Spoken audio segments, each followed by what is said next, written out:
Ladies and gentlemen, welcome back to another H2O Explains. This series, I think we're going to do this once a week now. Released quite a few quite quickly, but now we're going to do this once a week for the foreseeable future. But Japan on Mongolia for this match, and H2O are picking himself up the scout there, the scout treasure, and sending his 2 units out to explore the map, as well as the cherry orchard, all of these things. Japan get a lot of scouting units here. Yeah, exactly. And so what you want to do when on Mongolia, so you know that there's a lot of cows on the map. Everyone knows you need to get them. But what people don't, I think, know a lot of times is what the best way to go about doing that is. You know, which units do I send where, and which angles do I take to have the highest chance of finding all the cows or getting the majority of the cows? Yeah. And so obviously you get the Mongol scout up and running right away. Obviously, you know, you toss your orchard out there to scout. But what you want to consider is a couple things: how fast the units are moving, you know, how much line of sight do they have, and so because of that, I usually send, and I'll do the fog of war here. I usually send explorers to cut straight across the map up here because there's typically 2 to 4 cows that'll spawn in this little bubble, and you'll also get the vision from the temple when you see it, which will let you see more of the area around, and you'd be even more likely to find those extra cows. Yeah, find the surrounding ones that might be in there as well. You can go straight to them with the extra line of sight. That's interesting, actually, using the temples for loss. Yep, and then up here you get the exact same benefit. There's usually 2 cows in here in the back of your base, kind of, and then there's always 2 cows up in this kind of pocket area, and so this explorer kind of cuts up through the back to grab those. And then the fastest scouting unit runs to the area that's most likely to be contested, which is this middle area here. And this area is also, in a lot of ways, the least known area. You know, sometimes these cows will spawn here or over here, up here. You know, they can spawn anywhere in this big open space. And so being able to have a lot of line of sight and being able to very quickly just kind of clear that area out increases your odds. So how random is the spawn, though? Are there like set pockets where they will be, or are they like... does that range a lot, or does it range very little? What is the variance on these cows and where they spawn? It ranges very little, and I actually kind of wondered if they're a little bit different in the patch, because I don't do as well on the fixed version of the map we have on the patch as I do on RE, but there's always 2 cows in the back for both players, that's 4. There's always 2 cows up here for both players, that's 8. Usually there's 2 cows up here, and there's always 4 cows in the middle, so that would be 8. We've got 12 now.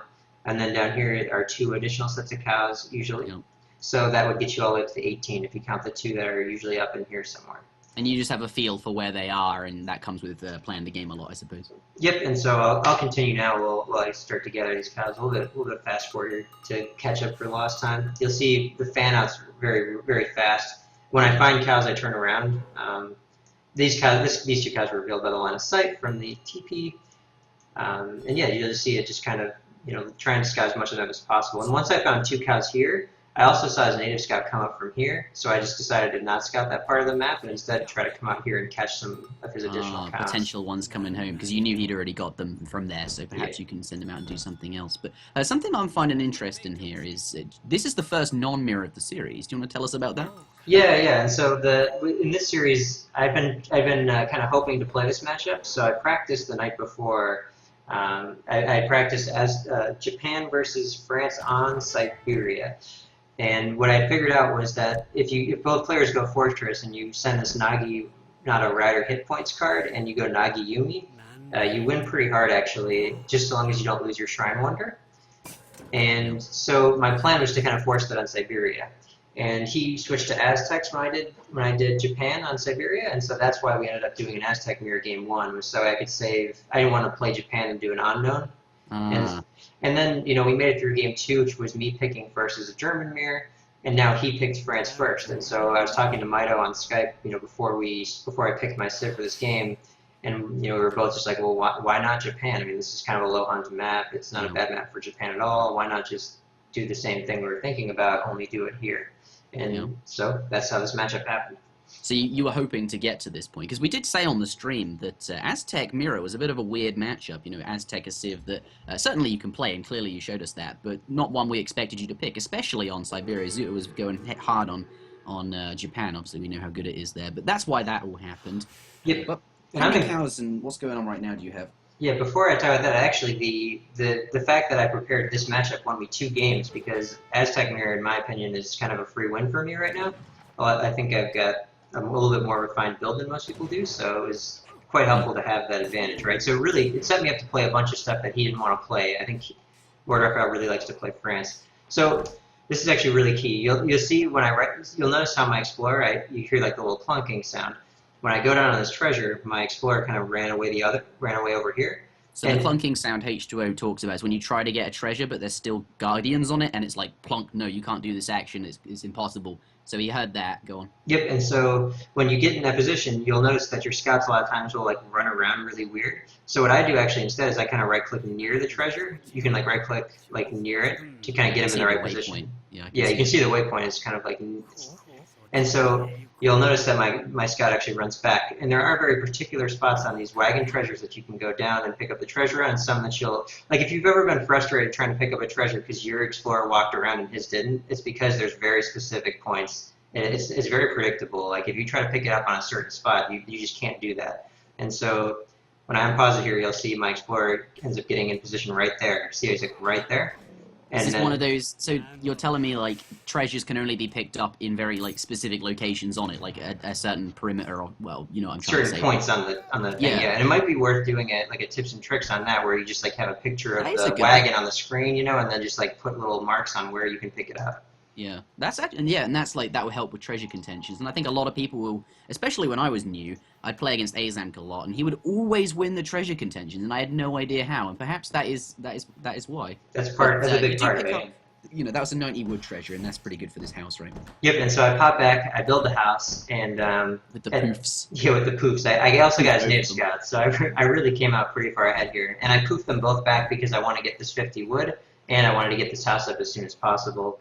And you know, once I started aging up, actually this is interesting to note too. I don't like to take any idle time with Japan while aging, because for me, I can just leave one bill on the wonder, right? So once I get up, I'll just have one additional bill, and this pretty much covers any of the idle time I would have had anyway. So I usually am fine waiting to build my wonder and not idling. Yeah. You know, I'm going for this 50 wood, and then going over here to just shrine across the map. Just very typical Japan transition play. I'll fast forward a little bit to kind of accelerate through this. Yeah. There's only one decision point I have to make here, and I'm trying to figure out, you know, what is he going to do? Is it colonial? Take a look at that scout. He's gonna. What are you looking for? As this scout enters the opponent's base?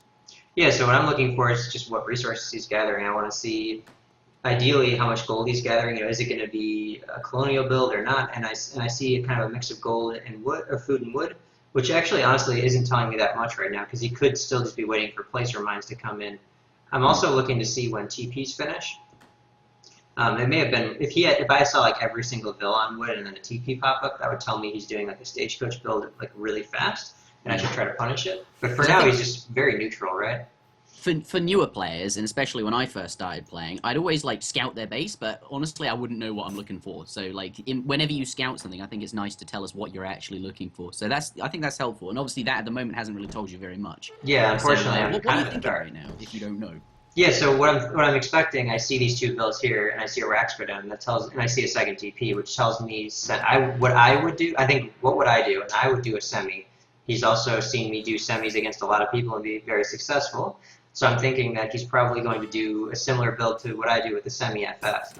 And actually, that's why I built my wonder back here. One of the things we discussed before the game was, you know, the only way you lose is against the semi is if you lose your wonder to the two Falcons. And so what I did was I purposefully built it in the back of my base to not have that vulnerability that most players end up with. Yep. And you know, once again, just I see two TPs, I see a Rax, I'm thinking he's probably semi-FFing. And I run in here and I'm just attacking a bill for fun, I guess. There's not really much to see because he's not mining gold, which tells you that he's not making cav, but he could still be making 5 muskets with some gold that he got earlier. And at this point, 600 wood's going to come in.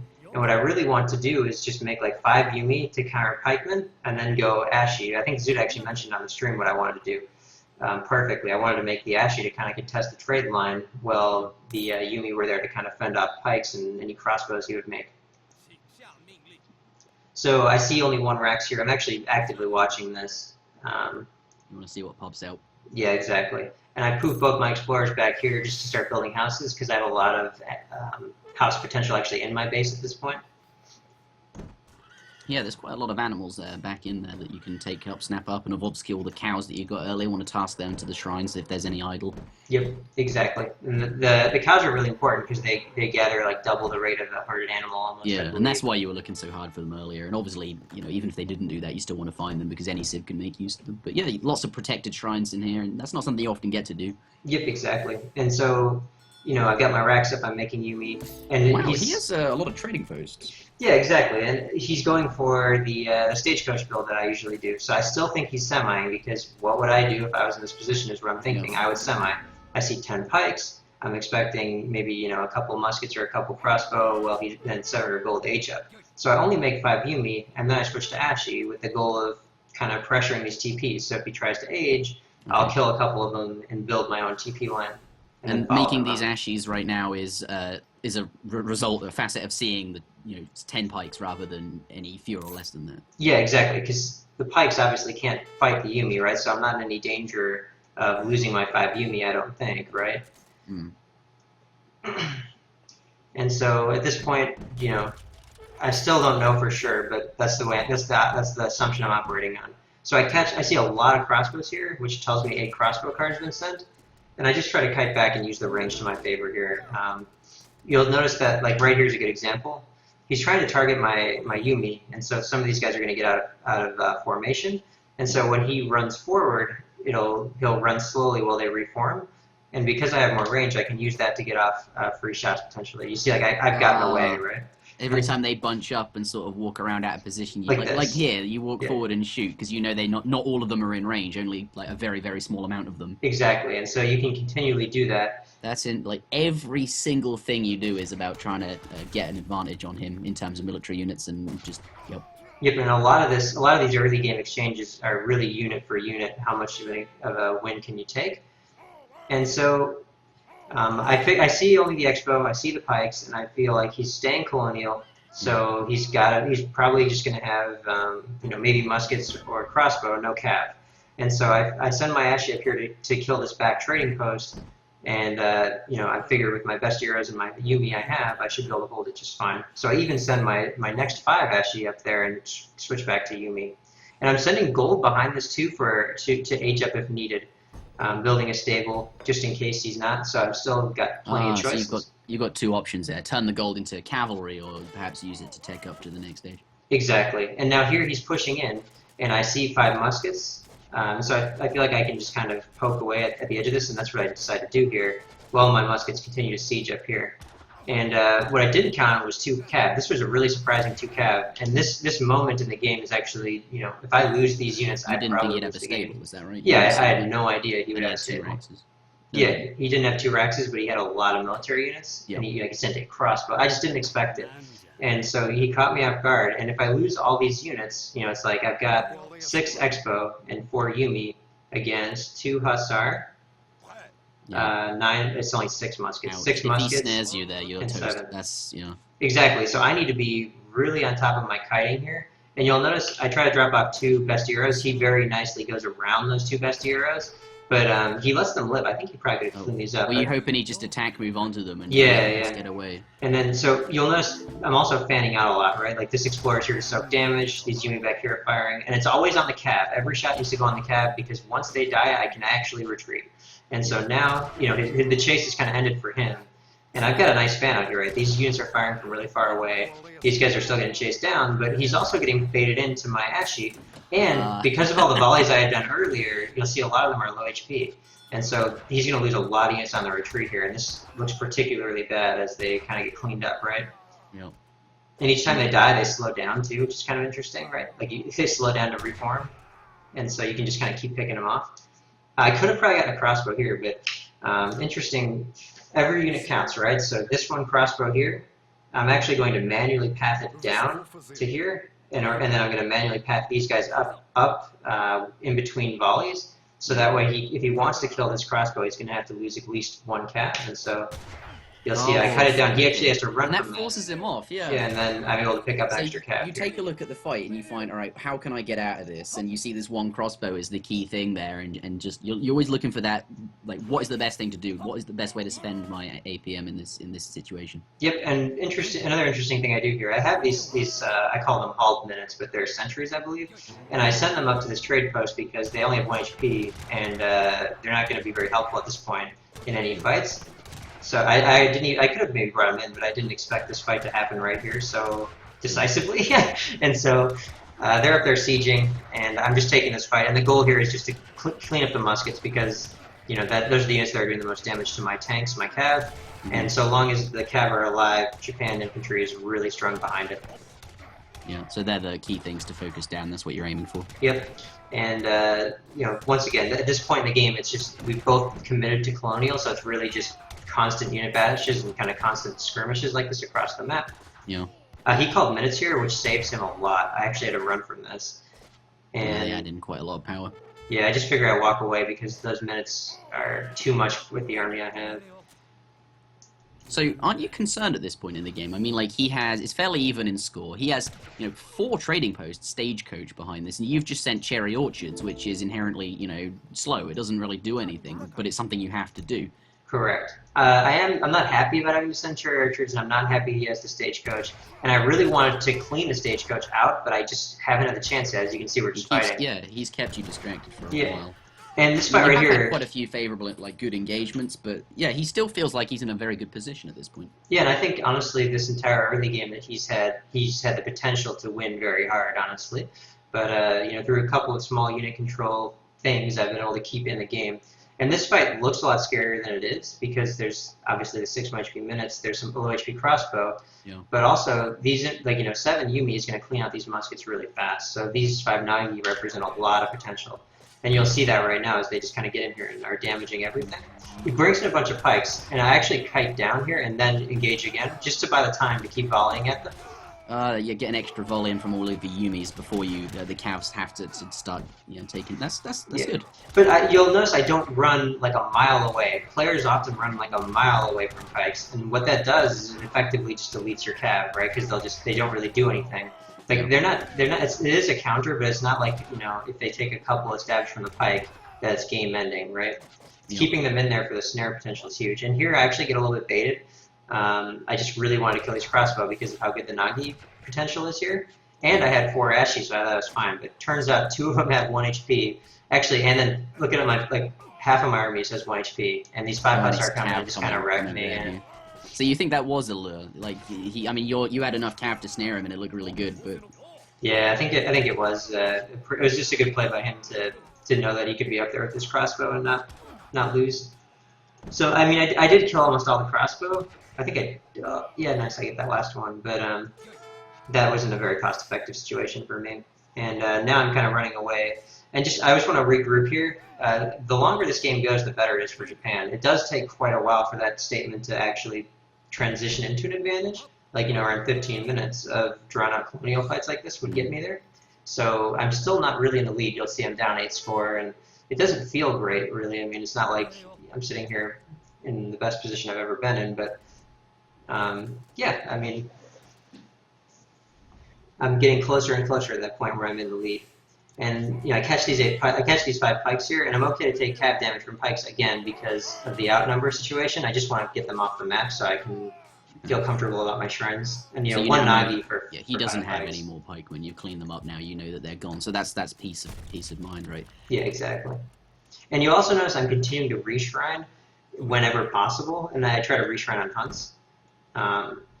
That's another thing. A lot of times Japan players will find their shrine counts dwindling and they just don't reshrine enough in these long drawn out situations, and that's quite weak as well. I lost this one Yumi here. I was trying to scout. I saw his hunts, and so I know he's hunting with a lot of vills here, but I also saw his whole army, and I actually moved my 4 HP sentry back to start sieging on the even further back TP. I mean, they've already done over half of a TP's worth of siege damage on that one. Now you're going to move them back here, sort of behind the front lines, so that they've only got 1 HP. That's interesting. Another thing important to note is where the Yumi are versus where the Nagi are. I don't know how strong he'll be in these fights. I'm down in score, so I actually kind of keep them a little bit back more. Like they're here, but they're not totally exposed. So if I don't want to take a fight, I don't have to. Yeah. And I just run away with my cab, right? Yep. So at this point, though, I feel like I do want to take it, and then I see these pikes, and I engage here with my cab on his cab because I have no hard anti-cab and he does. So what I want to do is just kind of focus on these pikes as much as possible while doing damage with my cab. And again, you'll notice the moment I run is right here. And actually, if you look at how the pikes are, they're jammed by his own hussar. So even though they are dangerously close at this point, they never really did get to hit my cab even once. It's okay to wait that little bit longer. And so at this point, I'll turn around really quick too, just because the pikes are all jammed up pathing-wise. So it's okay to once again get in here. There's only a couple pikes left, and I'm okay to fight. And that again is just to try and get an extra volley or two on his pikes and musks to give those cav the best chance. Yep, and now I'm just trying to kill anti-cav with Yumi. Those centuries, they would have been dead, but coming in again. Yeah, and well, we should track the value that comes out of these guys. So you'll see, first of all, every time they get hit by something, it's not 1 HP that they're tanking, it's a full attack from a unit. And second of all, you'll see they do damage too, right? So they're still in here. Work. Those things have stats against cav. There's 1 musket swing, 2 musket swings. This sentry's still alive towards the end of the fight, continuing to hit stuff. His crossbow actually finally killed it. And yeah, I mean, they get in there, and I don't think I would have broke anywhere near as even on this fight as I did if I didn't have the additional sentry damage. Every unit coming into play. At this point, I've got my daimyo out, I've got Cav on the board. He's won this fight just barely, and we're just going to regroup, I think, at this point. I'm going to fast forward a little bit here. I guess I do catch these 2 hussar out, but I lose a couple Yumi for it. Very even trade. So I've noticed that you are somebody who queues up a lot of villagers there. I mean, obviously in the early game you keep on top of that, but obviously people always say the best amount of villagers to have in queue is only 1 at all times because you could be spending that food in a different way. But you here have just queued up 4 because you've just got an excess of food. Is this something you consciously just go, oh, I'll do that now. I'm busy fighting micro in here. I'll just leave the villagers to it. Yep, I do that. I do that for sure. It's not good to do, but I do it. And I actually stick to the 1 vill rule more than most people do, which is why in mid game sometimes I have idle time that other players don't, I think. But my view on this one was I had a lot of resources stacked, and I can always cancel these 2 villagers later if I need to finish out a batch for food. Yeah, true. And so so at this point though, I'll fast forward again. I managed to clean out 1 TP, and I'm building it just to, slowly start. I really want this TPs, but his score is getting bigger and bigger, despite these fights. You mentioned earlier that you want Japan. It's okay to just keep going and going. That's fine. Obviously, you get those upgrades coming in, and providing you keep breaking even, your units keep getting stronger and stronger. But I don't know. You're looking at that score. He's getting pumped. He just cleared out some shrines, and this guy's still got a lot of TPs. Yeah, exactly. I mean, I don't feel very comfortable in this situation. It takes a long time for Japan to really pull ahead decisively in a game. And I think he's going over here to build this shrine. We'll see what he does. But yeah, so at this point, I actually have a key decision point, being behind in the army. If you look at how much he's got muskets, he's got 8 pikes in here, he's got like 10 hussar. And I decide actually that I'm just going to go for a counterplay here. Try to get on his eco line because I know rather than going up there to defend, so you're going to do something else whilst he's away from home. Yeah, because I know that he's probably he's got to be hunting out on the map somewhere, and that somewhere is actually, I guess, just here. So my army's coming out though just to try to look for something. And I also was thinking maybe even it's like 15 minutes, maybe he's actually even on another gold mine, and he's either on this one or this one. So I come over here. I'm almost positive. Oh, it's too late. I already saw it. I bet you these cav were rallied over here, and then when I saw these 2 bills, I came in, and I expected that these would be maybe 2 bills, like 2 forward bills, and then I saw like 8 or not, like 12 bills. I was like, oh man, this is huge.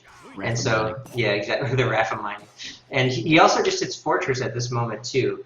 And so, really, this is actually like a huge game-changing dynamic for me. I have to decide, and Zuda mentioned this, do I age up or do I not? And at this point, I actually haven't noticed quite. I noticed he went to Fortress, but I focused on this raid first because I knew I needed to kill Bill to catch up. And so you'll notice that I have many cav attacking different units, and you'll also notice that these cav run up ahead. See, these cav are actually rallied to here. They're not attacking. The reason for that being that if you kill 1 Bill with all your cav, all the rest of the Bills will get desnared for a little while, and it helps them escape. That's true. Yeah, and so you'll see I'm committing to keeping all these villas snared. You'll see like 4 die at once. 1, 2, 3, 4. And I just keep going, right? I mean, I know he's got a long time to go, and just trying to fan out my damage to kill as many as possible. And that's like 6 now, 7. Yeah, I remember 8, in Venny's sort of 9. tutorials, he'd always say, like, look at the units that are being attacked in your villagers in the group and try and get them out of the main group so the rest of the villagers can get away. But you're trying to get as many in like combat as possible so that if one dies and they desnare, that won't happen. And also, it makes it more difficult for him to actively get out of that if he's trying to do that with his APM. Yeah, and so exactly, and it's kind of interesting to mention that because a lot, you can actually do the same thing when you've snared your opponent's explorer. You can just continually micro your explorer to keep them from ever possibly being able to get away. And I guess it's kind of the same thing here, right? It's like both players are kind of doing their best to be able to free like he's trying to free his villas, and I'm trying to keep them all snared. Yeah, so that's kind of a dynamic that's at play here. And then the other thing is, at this point, I think a lot of players, when their army was here, and their opponent was in the fortress age, and they were near the TC, they would have thought, well, I need to sit underneath this TC and keep his villas spelled as long as possible. My thought, yeah, like he'll kill a shipment. I don't know, it'd be like a panic push is what I would call that. Like they're just oh god, he's fortress. I'm good. I guess I got to try to attack him now. And instead, what I decided to do was come back here and sit under the Raxes because the only thing I really don't want is for him to set up like 20 skirmishers because at that point I can't do these continually long drawn-out fights anymore. I have to just kind of have one big fight because he'll have a lot of poke potential. And so I set all my units back here and actually catch 10 skirmishers coming out of the Raxes, which is a lot. I mean, that's a lot of units, right?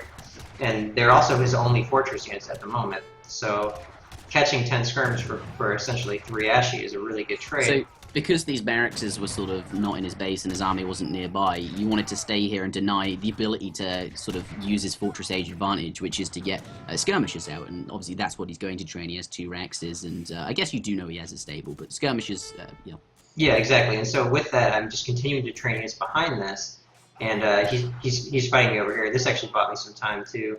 But I'm sieging down Raxes. My goal is just to try to keep him slowed down. Well, because his fortress age advantage does tend to dwindle. And here catches another 5 skirms. 15 total skirmishes. Yes. That's brutal for him. Yeah, exactly. And his score is still even after losing so many.